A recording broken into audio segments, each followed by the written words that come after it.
Welcome to the next series in this approaching meditation. We had completed Unpacking Yoga Teachings and Philosophy, and we had a kind of a structured outlook on what exactly is yoga, its teachings and practices. We approached the same topic, meditation, in a slightly more technical way. That will give a clear perspective to what really is meditation. So this will be an introductory talk, and we will begin a sequence, probably 15 or 20 classes on this subject, approaching meditation. Why meditation? Well, people are now slowly figuring it out. It's kind of a need, a growing need. First, because the stress of daily living is getting more and more intense. Secondly, the meditative state, as Swami Vivekananda says, is the highest state. Yeah, we look for many big things, but it's the meditative state which is the highest state a human being can achieve. And the future of humanity is going towards meditation. Then we have plenty of misconceptions about meditation. Besides, there is also a misrepresentation of meditation. So to put the record straight, to help people clear some of the misconceptions, as well as to help guide the meditator, these series have been begun. Okay, now meditation is more than just sitting quietly with your eyes closed. Okay. Now people say, oh, that person is meditating. Sri Ramakrishna gives the example of these huge monkeys called langurs. When he was in Dakshineshwar, they are all sitting quietly and meditative, but they are figuring out on whose roof what pumpkins are there. And with a whoop, they jump out of their meditation and clamber on some roof and pluck those pumpkins. So, meditation begins as a kind of a journey to discover oneself. Almost all our activities are trying to understand ourselves and the world around. Every activity. Of course, directed activity. Of course, most of our activity is, but at the heart of all activities is this. They're trying to understand what drives us, what impels us, what motivates us, what is the basis of our identity. So this is meditation. You start unraveling all the dimensions within oneself. And I tell you, there are plenty of dimensions within. Because every personality is nothing but a cluster of sub-personalities. And most of the times, these sub-personalities are not integrated. So these practices will integrate first the sub-personalities into a kind of a coherence, so you can get a handle on them, and then slowly start diving down into your own dimensions. And I tell you, take my word for it, It's one of the most fascinating things you will ever do in life. Okay. So, meditation. The Sanskrit word is dhyana, dhyanam. Okay. Yeah, we'll get used to it as we progress in this series. So, meditation is spoken of in the sense of, yeah, it's a kind of a, you close your eyes and deep contemplation, etc. But where the yoga philosophy is concerned, the yoga aphorisms of Patanjali, Patanjali is very clear. He says, Tatra pratyaya ekanatanata dhyanam. So, I will explain. Tatra, there, in that state, when one cognition follows the other in a kind of a flow, that is called dhyanam, meditation. Now, what is this cognition?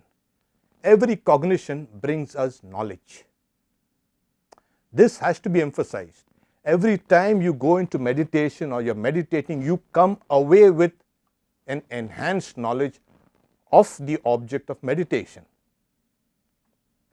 So, the flow becomes steady, and as it becomes steady, so what are you meditating on? An object, and that object is giving you knowledge. That is cognition. I think this is clear, because we need to clear the decks before the rest of the explanations are presented. So, how does it happen? Every time we look at an object, there is a cognition. Yes. Now, this cognition takes the form of a wave, as they say. In the philosophy of yoga, it is called a wave in the mind. It's a vritti. It's called a vritti. It's a kind of small whirlpool in the, you can say, mind stuff. When something comes from outside and you cognize it, there is a wave, and that wave takes the form of the object. That is, when you are meditating, suppose you are meditating on Shiva, okay, or you are meditating on Buddha, on Christ, what happens? Your mind takes the form of that object, whether it's Shiva or Buddha or Christ. This is in brief what is meditation. The mind takes the form, not for a fraction of a second, or we say we are meditating. Mind is very fast. So, the mind takes the form of the object that is meditated upon, and then there is a series, a continuation. So, Swami Vivekananda translated, there is a flow of knowledge about that very thing, that object of meditation. That is the reason why they say you have got to meditate on an object that is suffused with divinity, or it's divine. You don't meditate on material objects. You can take it as a symbol, but that symbology is important. It has to mean something that it is divine. So, you are going to try to uncover all these things. So, as you meditate, the mind takes the form of that object, yes, and it continues for some time. And as it continues in the kind of a flow, that is meditation. Everybody meditates, yeah. So, it is becoming the mind taking the form of that object. Okay. If this is clear, so the preceding aphorism in the yoga philosophy is desha bandhas chittasya dharanam. So, there is something called concentration. Before meditation, there is something called concentration. Yeah, you cannot meditate without concentration. Concentration comes first. So, when you tie an your mind to an object and let it stay there for a while, that is concentration. It's very easy to concentrate on external things. But this is okay. People can play a chess game for hours. But that same intensity, when it is directed inside, if it could be directed inside with training, there is nothing like it. But then there is so much resistance to the mind trying to study itself, to internalize something.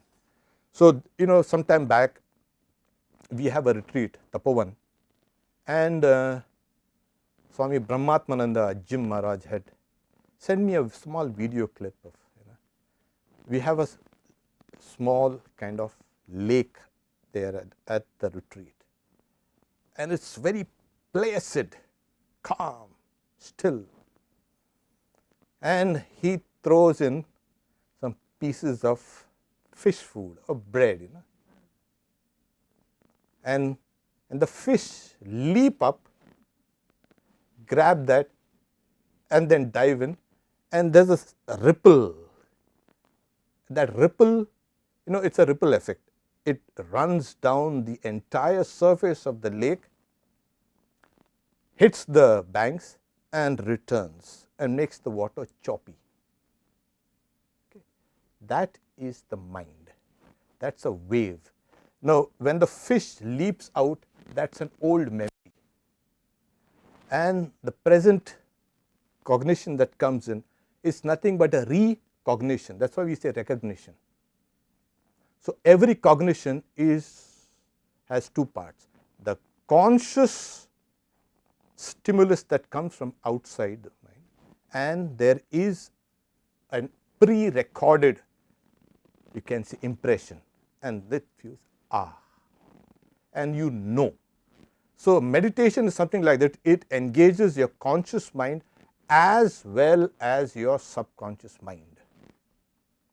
Now, if your subconscious mind is full and full and full of all the stuff that you've collected over the years, it's very difficult to penetrate, but it can be done, and that is what is meditation.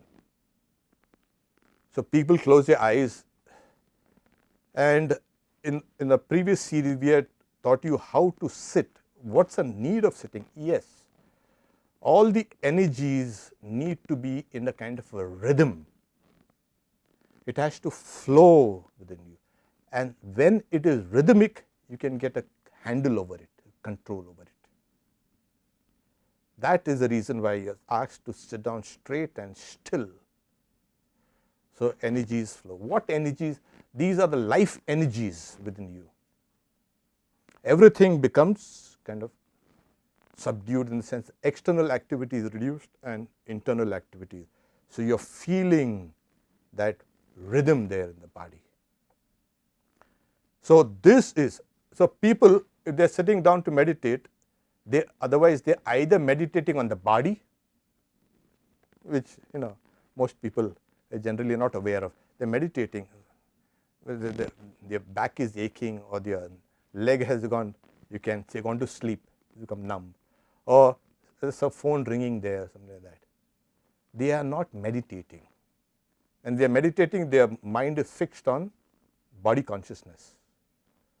Or worse still, even that is even better, okay. You are trying to meditate on all the thoughts that come in, all the subconscious thoughts that come in. And this is one peculiarity of meditation.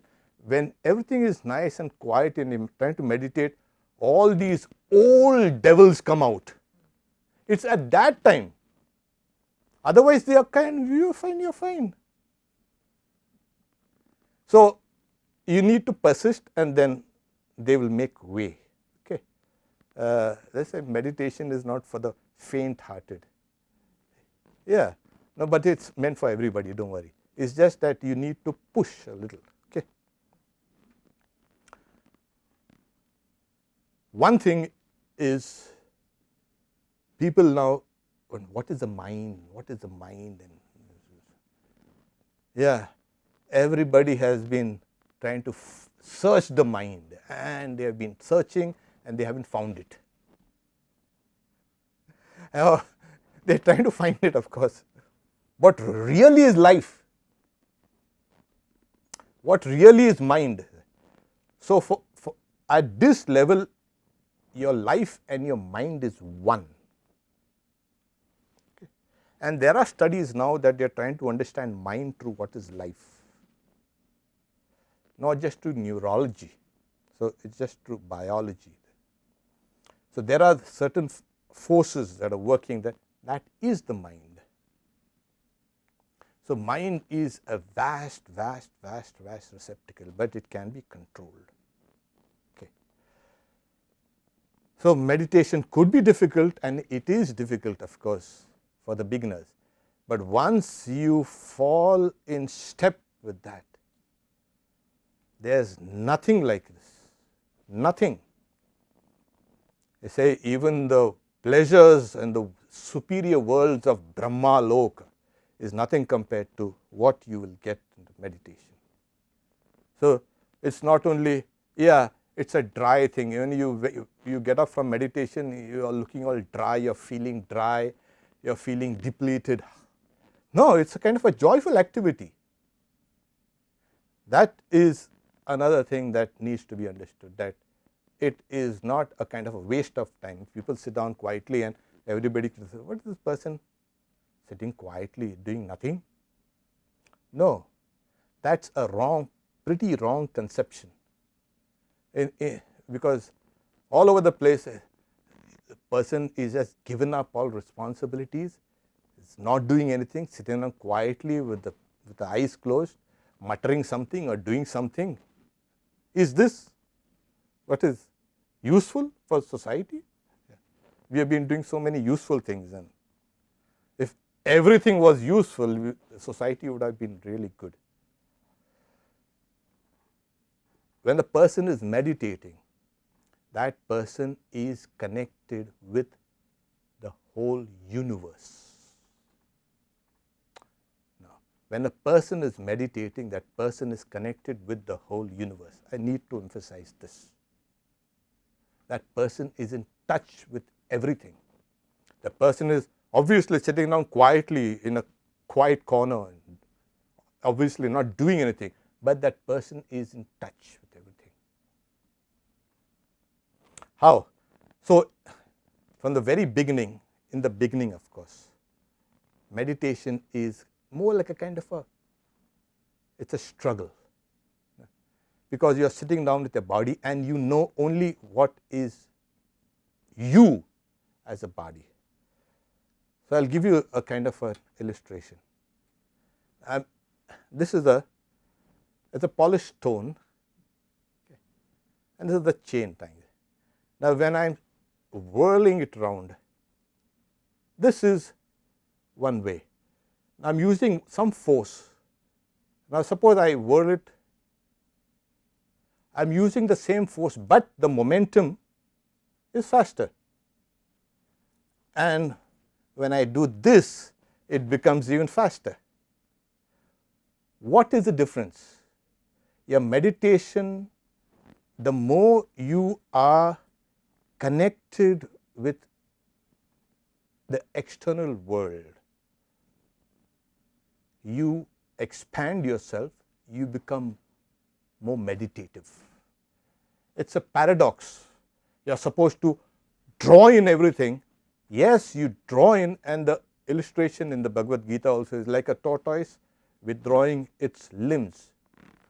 So, you withdraw the senses, but you are withdrawing only the senses, all the motor and your sensory organs, but you are in touch with your mind, the deeper side, which you are in, then you are in touch with.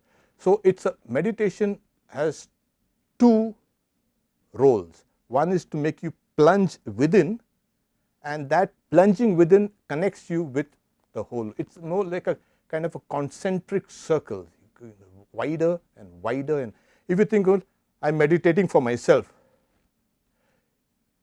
you will not succeed. Part of your meditation also touches others.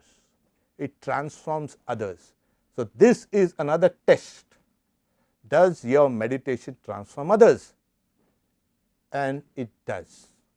If you practice sincerely, are you in touch with the world? And as you meditate, every time you meditate, you are growing. You are growing in love, you are growing in compassion, you are growing in unselfishness, you are growing in empathy. That's what meditation is. So, no, I'll do meditation. Yeah. Get connected with this. So, the further you can reach out in the universe, the stronger is a meditation. There is no doubt about this. So, we generally focus on ourselves, that is, we are focusing on an object or a symbol. You take any symbol or any object, but you've got to first love that, because love concentrates the mind. There is nothing like love to concentrate. If you don't love that object, you can't concentrate. You may mechanically, but the concentration breaks. So, you love that object, you keep on loving that object, and your mind gets fixed on it, and as it gets fixed, there is a constant flow. You know, the mind works in waves. Everything works in waves, including the mind. So, it tapers down and then rises and falls, rises and falls, and rises and falls. That same cognition comes into a flow. And when you get into that flow, that same object is rising and falling, rising and falling, rising and falling. You get into a meditative state. There are three things that happen: the meditator, the act of meditation, and the object of meditation. There are three things involved in every meditation. It's called a dhyatri, the meditator, dhyanam, meditation, and the object of meditation, dheya. So, slowly, as your meditation gets more and more refined, the object of meditation and the meditator are kind of drawn together towards each other, and they fuse. Okay? That is the culmination of meditation. When you lose yourself in that object of meditation. This is briefly meditation. Okay? There is always the question, why don't people search for truth? Yeah, we are kind of, we are searching for truth. Yeah, for them, people have queer ideas about what is truth. But a person who is selfish will never seek truth. He or she will seek comfort and free from anxiety and etc., etc., etc., etc. An unselfish person will always seek the truth, because that person's mind has become so sensitive. That person is buffeted by waves of pain and pleasure, constantly, and that person is trying to understand what's this. I'm trying to be loving and compassionate, and people don't understand all these things. So these are the people who search for truth. People say, why aren't people searching for the truth? Why can't they arrive at truth? Yeah. So that is one of the basic, you can say, preconditions for a meditative life.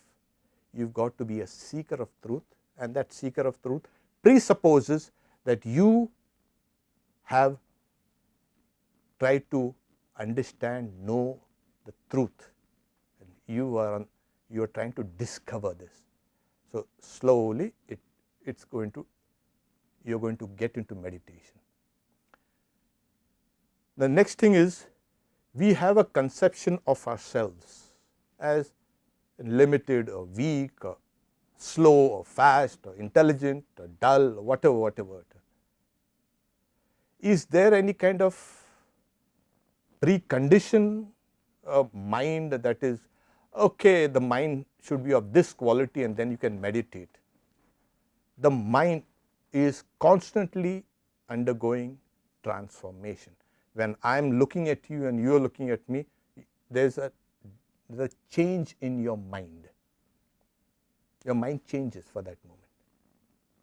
And if you can keep those changes for a length of time, so the mind, you are constantly creating your mind at every moment. Every cognition is you are creating a new mind. So never think that, oh, I am unfit for meditation. If you have a mind, you are eligible for meditation. So as simple as that.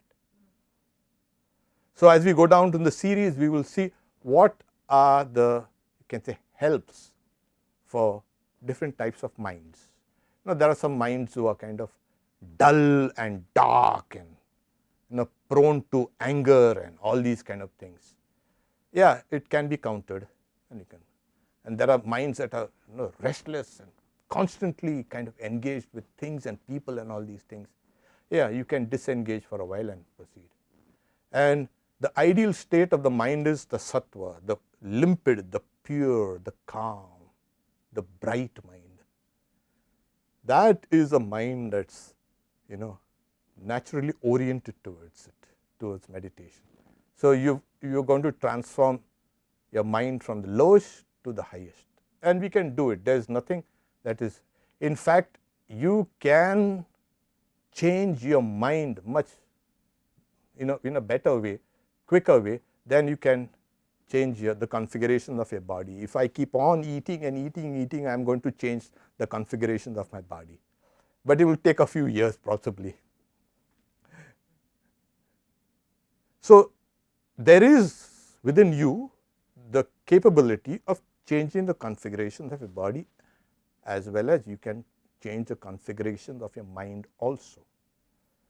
So meditation is detaching yourself from the external things and concentrating on the inner self. Now that self is represented by a symbol or a deity or whatever, and as it goes deeper inside, it becomes more subtle, vaster. So meditation from the grosser, you can say, plane then gets into the subtle realm. That's the time when you're going to get just pure joy. You don't need anything or anybody in the world to keep you in joy. And once you can smash through the door and open it, there's a constant flow of bliss within you. So what do you want? Meditation. It's yours for the asking. If you can make a few minutes of a life of meditation, integrated in your daily routine, nothing like it, it's going to grow. Like everything, you are planting a seed and you are nurturing it. And as you nurture it, you will find things are growing and growing and growing. Don't expect instant success. Sorry. In this age of instant gratification, meditation is outside the field of instant gratification. It won't happen. So we learn to work our way into those subtle realms. And as it goes into the subtle realms, the object of meditation itself will appear so luminous, so large and so beautiful. It kind of captivates you, holds you and drags you inside. This is meditation. So just to kind of recap, there is something called cognition. It is technically called pratyaya. Don't worry about the technical, this is just to kind of put things on record. Okay. So when this pratyaya, this cognition is repeated over and over and over and over again, it's in a flow, that is dhyanam, meditation. So, before that you have got to fix the mind on that. The mind does not want to stay fixed on it, it moves about here and there. You have got to use your willpower. Okay? That is the exertion of will. In meditation proper, there is no exertion of willpower, it is a flow. Okay? In concentration, you have got to use a willpower over and over and over again. And like Sri Ramakrishna gives the example of an elephant walking down the street, he sees he can say banana grove, and it reaches out to the bananas with its trunk, and the rider, the mahout, bangs him on the head with a kind of a goad, and he will withdraw. Every time the elephant is trying to grab at the bunches of bananas, so it needs vigilance. Concentration needs vigilance. Just watch it. So, we will be practicing this observation of the mind in order to control it. Yes, observation controls it.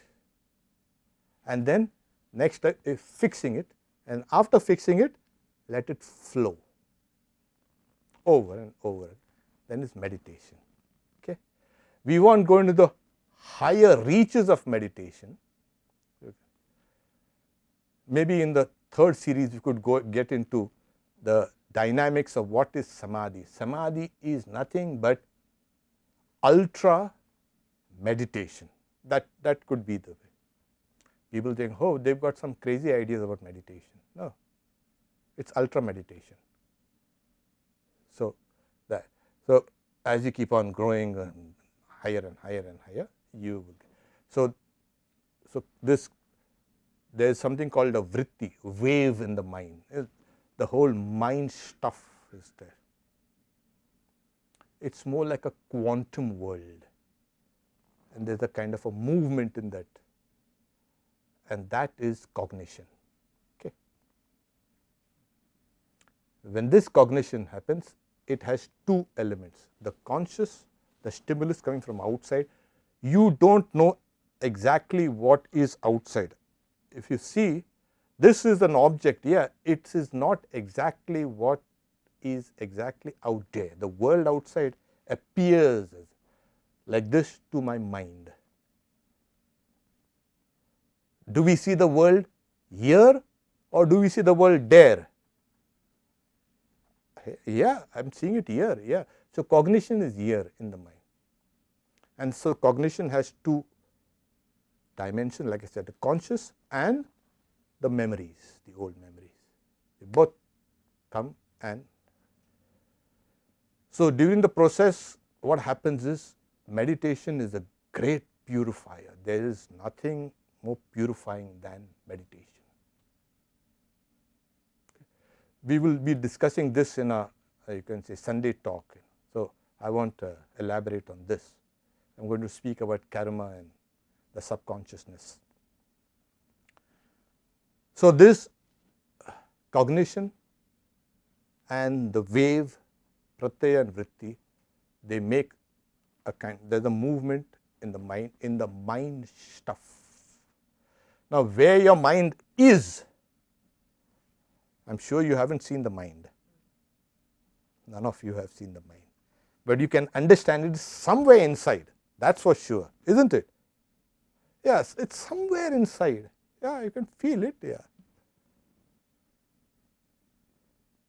But you can see its effects. Suppose I am happy, then you can know that the guy is happy. The person is sad, you can know that person is sad. If the person is angry, you can know that person is. So, it is the mind that is now embodied. Every thought is embodied. Okay? No thought can go just float away like a fancy. It has to embody itself to make it real. So, when you meditate, you are meditating and you are now embodying that thought with a form and a name, and you are meditating on it.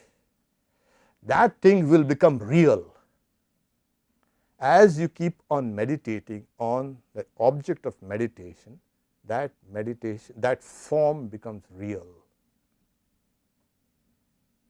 People say, is there a God?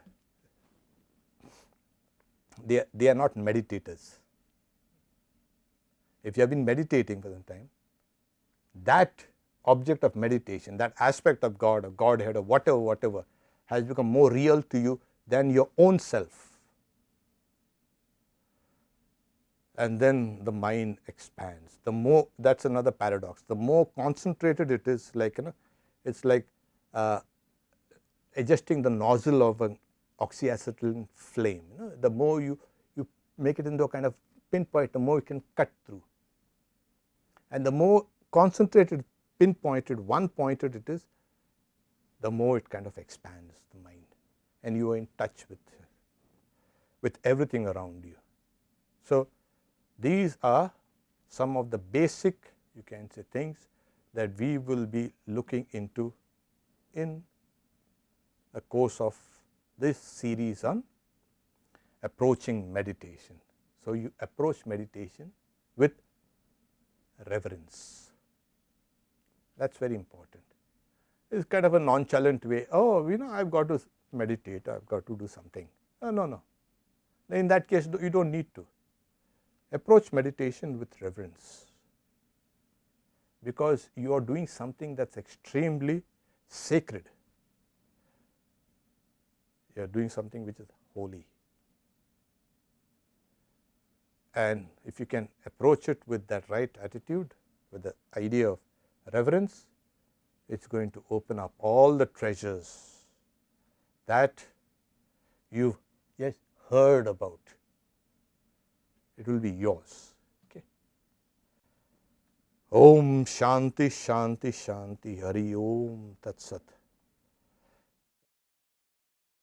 How to choose an object of meditation? Now, if you don't have any object of meditation, I mean, you have not been initiated or not initiated into meditation, for now, use you can say, a picture of a candle flame. Okay. A burning candle, of course. So use that as an object.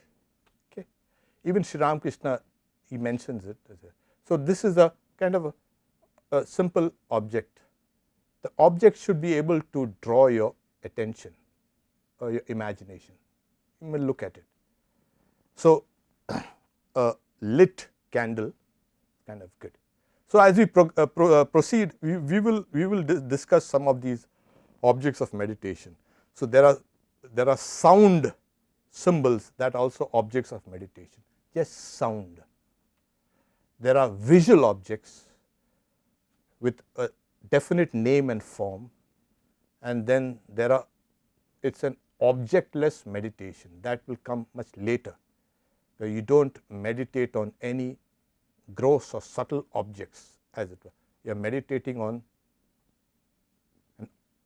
without an object, but that takes a little extra, you can say, extra strength. But if you practice, if some of you have practiced all these 15 or 16 classes that I had given on unpacking yoga, you must have come to some level of meditative practices. So these series will proceed from that point onwards. Okay. We will of course recap some of the salient points in that. So we will proceed. Yes, the question is, if you choose an object of meditation, is that going to be the same all the time, or it's consistent? Yes. You need to meditate on that same object every time. Don't change the objects. Sri Ramakrishna gives the example of somebody is digging a well to hit water, and some onlookers say, there's no water there, you're wasting your time. So that person starts digging somewhere else because that is recommended. and then someone else comes in saying there is no water, there is water there out there, and that person keeps on digging in out there. So, by the end of the few years, the place is full of holes and there is no water. That person needs to stick to one hole and dig deeper and deeper and deeper. It's a good question, and it's a good thing that you ask this question, because people say just one object all my life. No, it's not one object. It's like, as in Vedanta they say, you don't see the same river twice. What do you mean that's the same river? That's that Snake River I've seen, or Columbia, whatever. I've seen that. You don't see that same river. It's not the same river. You're seeing a river that has transformed, is transforming. So, every time you meditate, you are not meditating on that same object. You have gone a little deeper inside. So, just one object? No, it's like that. So, this world also, you don't see the world the same like you saw it a few minutes ago, but it is the same. Yeah, that's for you. But those who are perceptive enough, they find you don't see the same river two times. So, you don't meditate every day on that same, it has changed. The external configurations might appear same, but you have gone deeper inside. Okay, thank you for the question. Yes,